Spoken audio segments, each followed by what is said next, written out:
Hey, all you space cats.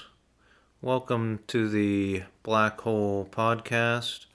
This is Season 4, Episode 5, Alma Voter Tech Startup. And today we're going to be talking equal pay, streaming services, and radio sensitivity. But first, I want to give an update on the Alma Voter voting platform. As I said before, I reached out to the computer club at the University of Pittsburgh. Now I've reached out to other universities in the Pittsburgh area and a few other universities. They're computer clubs, not the actual university, because I don't know how they're going to react to this proposal of this voting website, voting platform. So I'm reaching out to computer clubs. I'm going to keep reaching out to computer clubs in all of the major universities in the United States. I mean, eventually a student or a grad student or an alumni is going to say, this is a really good idea and I want to help you do it at University of Pittsburgh and at my own school. So that's what I'm hoping for. So that's the update on Alma Voter. So now I'll get into the rest of the podcast. I want to talk about equal pay at UPMC. And, I've said earlier in this season, talked about equal pay at the University of Pittsburgh. That's what the Alma Voter platform, one of the goals is going to deliver equal pay between male and female workers. So Pitt also has a hospital system called UPMC, University of Pittsburgh Medical Center. And what I'm saying here is why stop at just the university? Why not reach out to the whole system, the hospital system, everything, so that doctors get equal pay, nurses get equal pay, at their different levels of employment, at their different compensation levels, they're all equal.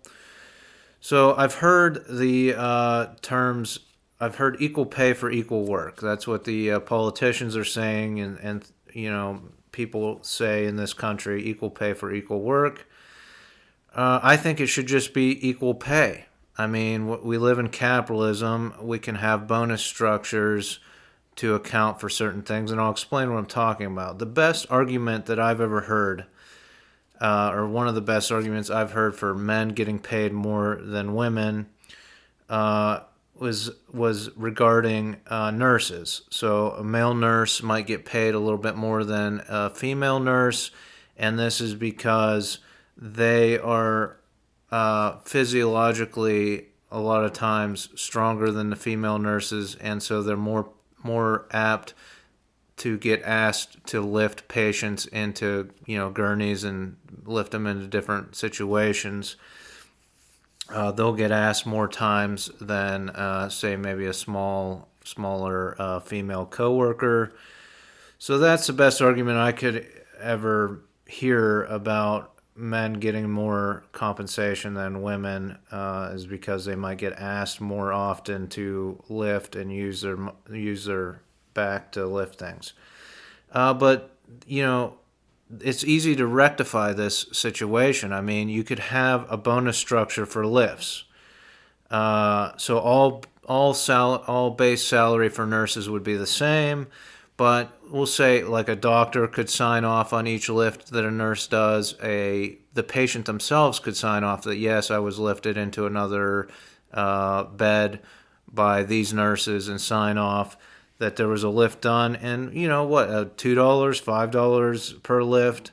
So it's usually a team of nurses. It's not just one, so you could bonus and level the playing field, but the base pay would be the same.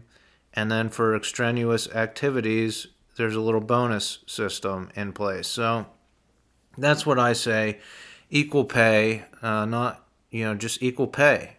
So let's demand equal pay at Pitt and at the University of Pittsburgh and UPMC hospital system. And hopefully we can get there using the Alma Voter platform. So I want to move on to my YouTube channel, Disability TV, the Disability TV streaming service, hopefully someday. And I'll tell you, if I were in charge of a streaming service, I'll tell you exactly what I would do. Because let's let's talk about advertising in the media. What is it about now? It's about mind reading. I mean, they say they're anticipating needs, but it's basically about spying on people to the point that you can almost read their minds, and that's the direction it's going, is brainwashing people to buy stuff and mind reading what they need if they're not able to be coerced, but through brainwashing, basically. And that's advertising in this United States capitalist model. And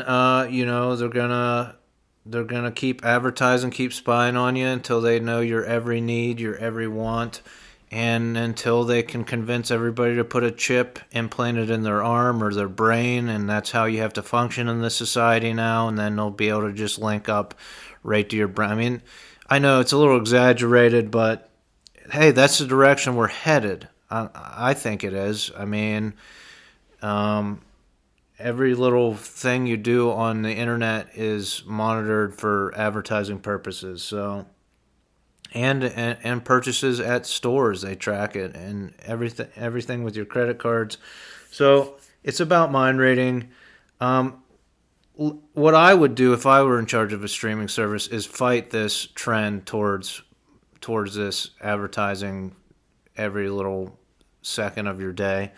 I would stand up to them and say, "Hey, let's do what makes sense here." And it takes a little participation from you, the consumer, but let's take the psychology out of advertising, even the comedy out of advertising, and let's do simple adverts. Simple adverts. Little commercials. Still the standard 30-second commercial, minute commercial. Here's my product. Here's 3 features of that product. Here's the charity we give to, and here's where we volunteer and our employees volunteer. Simple advertisements like that. So that you can compare the products based on their features and based on how the company uses its time and money. So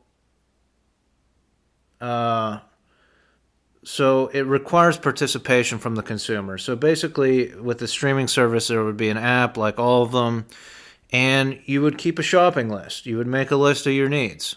Here's what I'm in the market for. Here's what I'm going to need to buy in the next several weeks, months, whatever.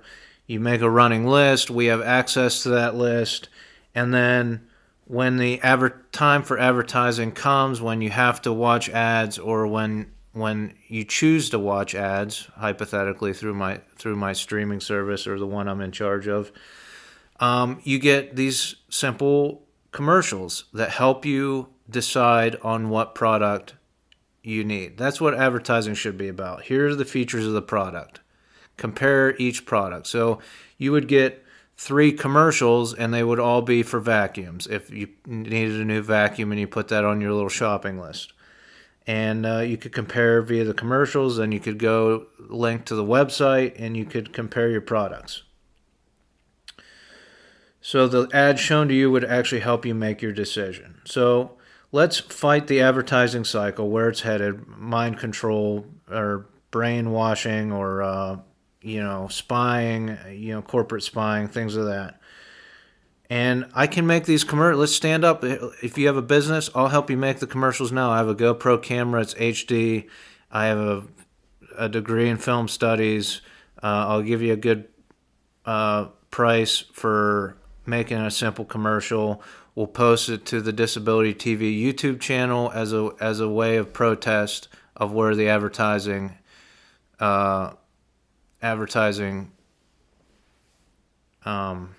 sector is going. And I know a lot of advertising agencies aren't going to like this idea.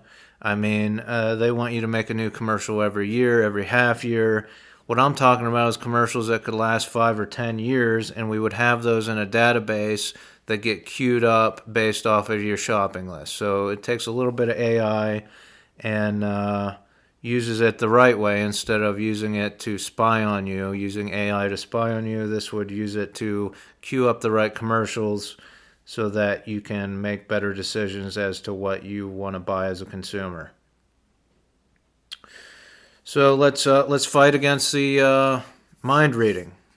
But you won't need a chip implanted in your brain probably to for them to read your mind. They can just turn up the new 7G network and they'll be able to read your thoughts probably right off of that, right? Or have something in your TV that links up. Who knows? What I'm getting at is I haven't talked about wireless waves for a while. I talked about it when I was a coal miner. It's one of the reasons I went to be a coal miner is to escape the wireless waves. I thought I was safer in a coal mine than in this field of wireless waves.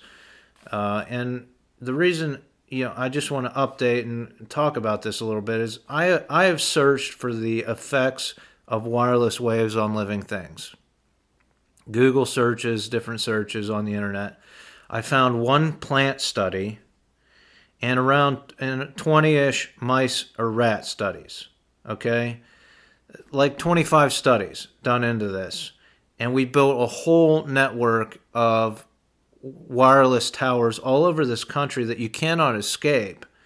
And we did 25, 30 studies in the United States.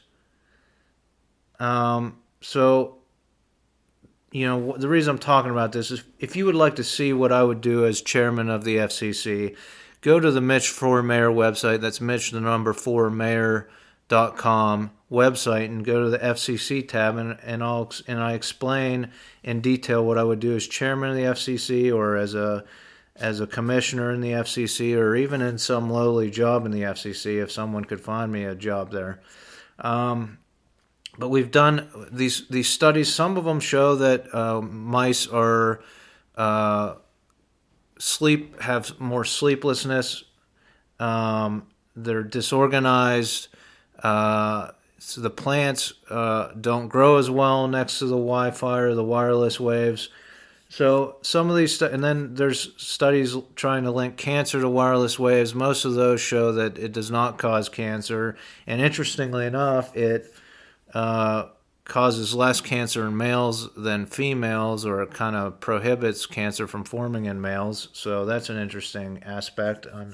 If you want to see the links to these studies, they're on my other website, plotm.com. That's plot, the letter m.com. There's links to these studies. I've also founded a Facebook group called Friends Against Big Wireless, where I post some of the links to these studies. But I think it's unbelievable that we built this intense wireless network with only a few studies and into the and it was causes of cancer. As chairman of the FCC, I would conduct thousands of studies, including studies into animals being sensitive to wireless waves, animal sensitivity to wireless waves.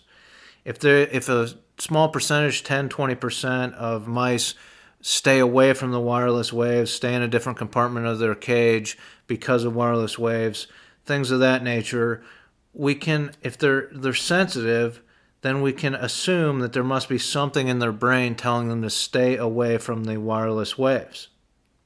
If there's something wrong with their brain, this would mean they have mental illness.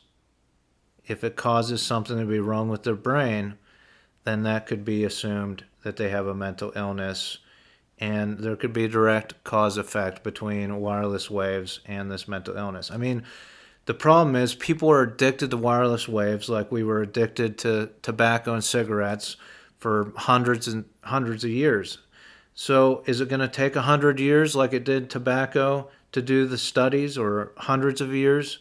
I mean, probably like 100 since modern medicine, modern techniques have been around before we studied the links between cancer and tobacco, and again, they did a multitude of studies on wireless waves causing cancer, but they did not check into other things that could cause, like radio sensitivity, wireless sensitivity, and mental illness.